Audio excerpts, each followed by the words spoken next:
दोस्तों, आपका अपने वाईफाई स्टडी चैनल पर स्वागत है। और जैसा कि हिंदी के अंतर्गत हमने कल आपको पढ़ाया था अल्प प्राण, महाप्राण, घोष और साघोष। तो अल्प प्राण, महाप्राण इन ध्वनियों को जो हमने बताया था, एक बार हम फिर से उन चीज़ों को रिवाइज करके फिर उसी क्रम में आगे बढ़ते हैं। अल्प प्राण ध्वनियाँ वह ध्वनियाँ होती हैं जो प्रत्येक वर्ग के, यानी वर्ग जो का, चा, टा, ता, पा वर्ग है, उसके अंतर्गत प्रत्येक वर्ग का पहला, तीसरा और पांचवा वर्ण प्लस अंतस्थ व्यंजन, ये आपके क्या होते हैं, अल्प प्राण ध्वनियाँ होती हैं। और महाप्राण ध्वनियाँ क्या होती हैं? महाप्राण ध्वनियाँ जो होती हैं प्रत्येक वर्ग का दूसरा और चौथा वर्ण, प्रत्येक वर्ग का दूसरा और चौथा वर्ण प्लस ऊष्म व्यंजन, ये आपके क्या कहलाते हैं? ये आपके महाप्राण कहलाते हैं। अल्प प्राण में क्या होता है कि अल्प प्राण में जब हम किसी उस शब्द का उच्चारण करते हैं तो हमारी जो श्वास यानी प्राण वायु जो होती है वो कम मात्रा में निकलती है, इसलिए उन्हें अल्प प्राण कहते हैं। ये प्रत्येक वर्ग का पहला, तीसरा और पांचवा वर्ण प्लस अंतस्थ व्यंजन होते हैं। और महाप्राण में, महाप्राण के शब्दों को उच्चारण करते समय प्रत्येक वर्ग का मतलब अधिक प्राण वायु निकलती है, मतलब अधिक श्वास स्रावित होता है। जब हम उस शब्द का उच्चारण करते हैं तो उसे हम महाप्राण ध्वनियाँ कहते हैं। महाप्राण ध्वनियाँ वह शब्द होते हैं जो प्रत्येक वर्ग का दूसरा और चौथा वर्ण प्लस ऊष्म व्यंजन होते हैं। ऊष्म व्यंजन यानी सा, तालव्य सा, मूर्धन्य सा, दंत सा प्लस हा, तो ये आपके महाप्राण ध्वनियाँ हो गई। अब फिर हमने पढ़ा था कि घोष और अघोष ध्वनियाँ किसे कहते हैं। तो घोष वर्ण वह वर्ण होते हैं जो प्रत्येक वर्ग का तीसरा, चौथा, पांचवा वर्ण प्लस अंतस्थ व्यंजन और सभी स्वर होते हैं। प्रत्येक वर्ग का तीसरा, चौथा, पांचवा वर्ण प्लस अंतस्थ व्यंजन। अंतस्थ में क्या? या, रा, ला, वा और सभी स्वर। सभी स्वर का मतलब जो 11 स्वर होते हैं उन शब्द, तो ये क्या कहलाते हैं? आपके घोष वर्ण कहलाते हैं। और फिर उसके बाद में अघोष वर्ण कौन से होते हैं? अघोष वर्ण वह वर्ण होते हैं जो प्रत्येक वर्ग का पहला और दूसरा प्लस मतलब ऊष्म व्यंजन। ऊष्म व्यंजन में कौन कौन से? तीनों सा होते हैं, तालव्य सा, मूर्धन्य सा और दंत सा, ये आपके अघोष में आते हैं। तो इस तरह से ये हमने कल इस टॉपिक पे बात किया था। और एक चीज़ और बताना चाहूँगा कि जो द्विगुण व्यंजन होता है यानी डाढ़ा होता है, तो उन्हें हम द्वित्व वर्ण भी कहते हैं।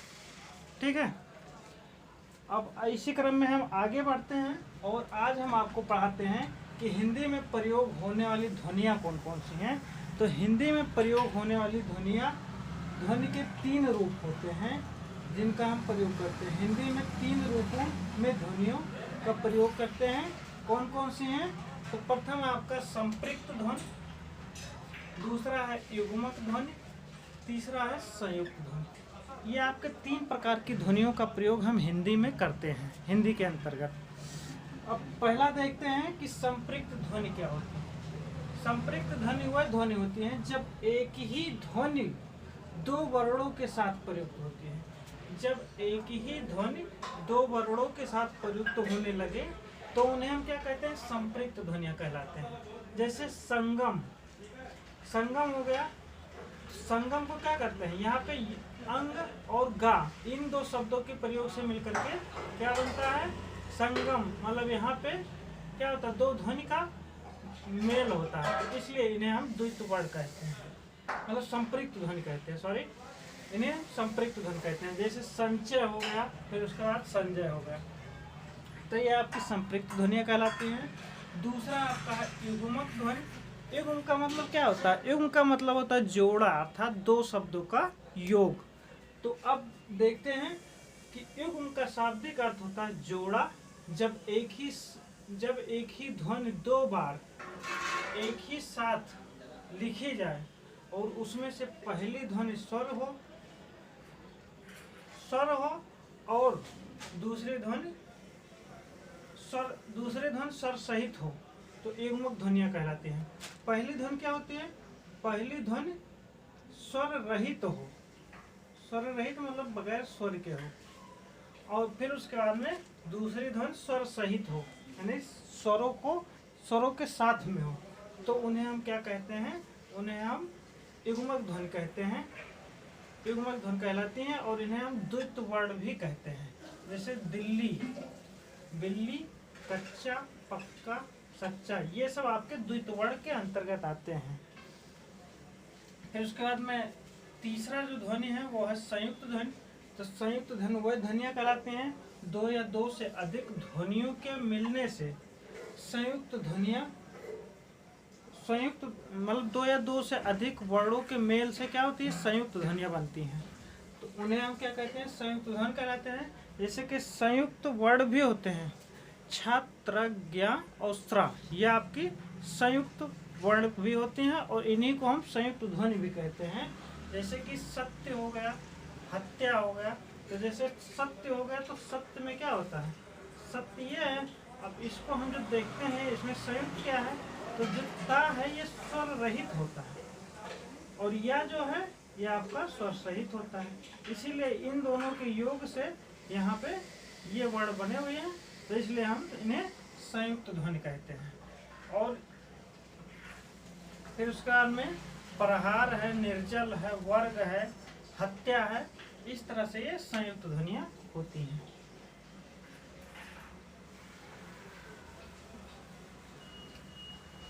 ये सब क्वेश्चन एग्जाम में कई बार पूछे जा चुके हैं, जैसे कि वीडियो हो गया, लेखपाल है, और फिर उसके बाद में आपका समीक्षा अधिकारी है। इन सब चीज़ों में इसको काफ़ी बार पूछे जा चुके हैं।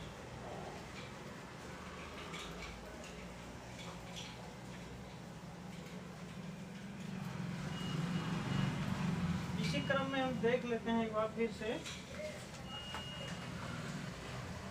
कि द्विगुण व्यंजन किसे कहते हैं। द्विगुण व्यंजन बताए थे आपको, लेकिन एक बार फिर से इसको हम देख लेते हैं कि द्विगुण व्यंजन किसे कहते हैं। तो द्विगुण व्यंजन के अंतर्गत जैसे कि हम टा वर्ग के अंतर्गत डा और ढा होता है, डा और ढा होता है। अगर हम इनके नीचे बिंदी का प्रयोग कर दें तो ये आपका द्विगुण व्यंजन के अंतर्गत आता है। ठीक है, अगर इन शब्दों के नीचे बिंदु लगा दें तो ये द्विगुण व्यंजन कहलाते हैं। ठीक है, जैसे कि कोई शब्द हमें लिखना है, जैसे सड़क हो गया, तो सड़क में ये डा का प्रयोग है। मेढक हो गया तो मेढक में ढा का प्रयोग होता है। तो इस तरह से इन्हें द्विगुण व्यंजन भी कहते हैं। ठीक, अब हम देखते हैं कि जैसे अभी हम पिछले क्लास में देख चुके हैं कि उच्चारण के स्थान मतलब उच्चारण स्थान के आधार पर शब्दों को कैसे बांटा गया है। तो हमने देखा था व्यंजन शब्दों को। अब आज हम देखेंगे स्वर और व्यंजन दोनों शब्दों को उच्चारण स्थान के आधार पर कैसे बांटा गया है। वर्णों का उच्चारण स्थान, वर्णों का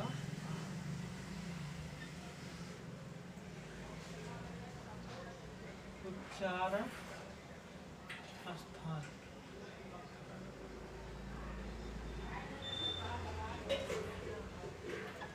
ये अब इसमें पहले देखते हैं क्या होता है कंठ। सबसे पहला होता है कंठ, इसी को कहते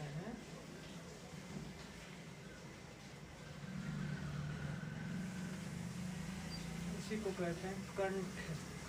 तो ये क्या होते हैं? ह्रस्व आ, दीर्घ आ और का वर्ग पूरा, यानी का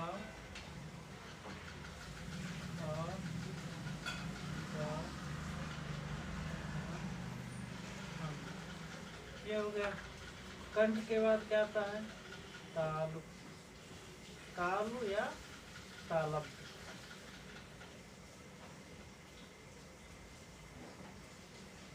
कंठ के बाद तालु या तालब। तो तालु ये डालोगे के अंतर्गत ह्रस्व ई दीर्घ ई, फिर उसके बाद में चा वर्ग, चा वर्ग, चा छा या झा और या, फिर कंठ ताल, फिर उसके बाद कौन सा आता है, थर्ड आता है आपका मूर्धा, मूर्धा या मूर्धन, मूर्धा या मूर्धन। ये सबसे इम्पोर्टेंट टॉपिक है वर्णमाला में देखा जाए, क्योंकि यहाँ से वर्णमाला में कम से कम 5 से 10 क्वेश्चन हर एग्जाम में पूछे जाते हैं। तो मूर्धन के अंतर्गत आता है, मूर्धन के अंतर्गत आपका आता है री और टा वर्ग, टा डा धा और रा, ये हो गए कंठ ताल मूर्धा। फिर उसके बाद आता है चौथा दंत,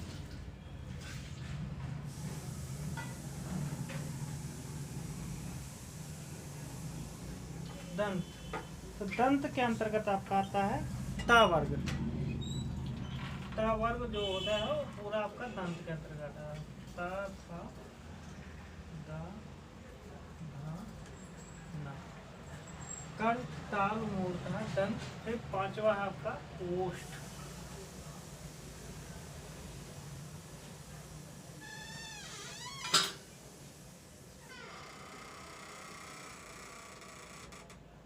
ओष्ठ।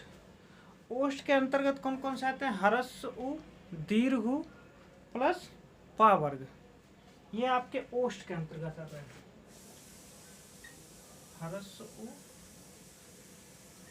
दीर्घ उ और पा फा बा भा मा, ये हो गए। फिर उसके बाद में इसी क्रम में आगे बढ़ते हैं। तो अब देखते हैं कंठ तालु किसे कहते हैं। कंठ तालु कौन कौन से वर्ण होते हैं, कंठ तालु,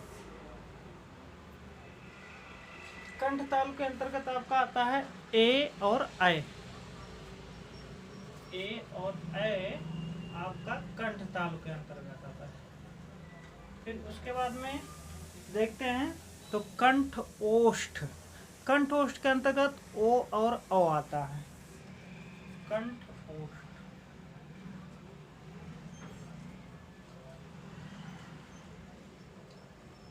कंठोष्ठ के अंतर्गत ओ और औ आता है। फिर उसके बाद में कंठ नासिक को जो होता है, कंठ नासिक के अंतर्गत आता है आपका अंगा,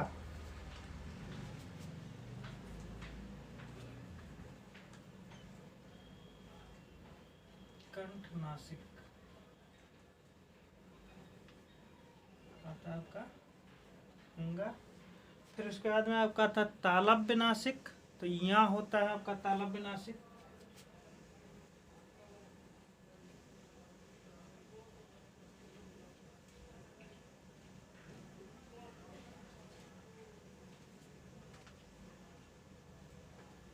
यहाँ फिर उसके बाद में मूर्धा नासिक होता है ड़ा,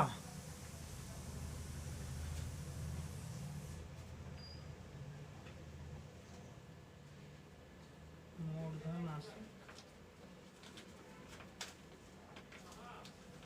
होता है आपका ड़ा। इस तरह से वर्णों का उच्चारण स्थान के क्रम में हमने आपको पहले बताया था, तो सिर्फ व्यंजन वर्णों को बताया था, और ये जो बताया आज के क्लास में ये आपका स्वर और व्यंजन शब्दों का पूछा जाता है। यहाँ से कम आपका 5 से 7 नंबर हर एग्जाम में पूछे जाते हैं। तो कंठ के अंतर्गत ह्रस्व दीर्घ और का वर्ग होता है, तालु के अंतर्गत ह्रस्व ई दीर्घ ही और चा वर्ग होता है, मूर्धा के अंतर्गत री होता है और टा वर्ग होता है, दंत के अंतर्गत ता मतलब ता वर्ग होता है टोटल, और ओष्ठ के अंतर्गत ह्रस्व उ दीर्घ उ और पा वर्ग होता है। कंठ तालु ए और आय होता है, और कंठ ओष्ठ जो होता है ओ और औ होता है, कंठ नासिक जो होता है वो अंगा होता है, तालव्य नासिक या होता है, और फिर मूर्धा नासिक आपका अड़ा होता है। तो ये इस तरह से आपका जो है वर्णमाला की जितनी मतलब वर्णमाला के अंतर्गत जो आने वाले शब्द थे ये सबसे इम्पोर्टेंट है। इसी क्रम में कुछ शब्दों को हम और देखते हैं उच्चारण स्थान के आधार पर।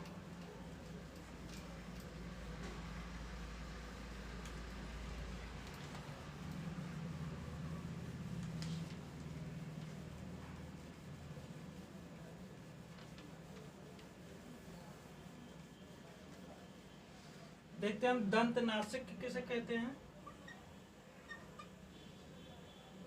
दंत नासिक, दंत नासिक आपका ना होता है। फिर उसके बाद में ओष्ठ नासिक आपका मा होता है। ओष्ठ नासिक, ओष्ठ नासिक आपका मा होता है। फिर उसके बाद में दंतोष्ठ, दंतोष्ठ वर्ड कौन होते हैं, वा होता है। दंतोष्ठ आपका वा होता है। फिर उसके बाद में वरत्स ध्वनियाँ, वरत्स ध्वनियाँ कौन सी होती हैं।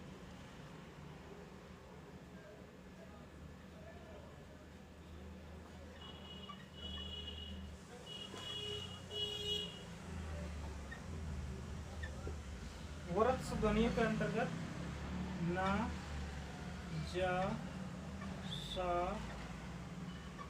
रा और ला होता है। इस तरह से आपका दंत नासिक ना हो गया, ओष्ठ नासिक मा, दंतोष्ठ वा, और वत्स ध्वनियाँ जो होती है ना, जा, सा, रा और ला होती हैं।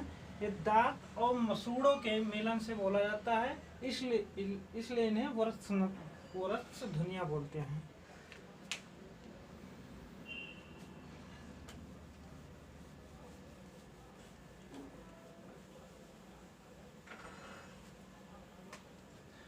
कि जा जो होता है, जा वर्ड का उच्चारण किससे होता है, तालु से होता है। ठीक है। फिर इसके बाद में जा आपका तालु से हो गया, और यहीं पे जा के नीचे अगर बिंदी रख दिया जाए तो इसे दंत तालु कहते हैं। दंत तालु ये हो गया। फिर इसके बाद में फा, फा किस उच्चारण के अंतर्गत आ रहा था, यह आता आपका ओष्ठ के अंतर्गत। और आपका जो है इसी के अंतर्गत फा के नीचे अगर बिंदी रख दिया जाए तो ये आपका आ जाता है दंतोष्ठ के अंतर्गत।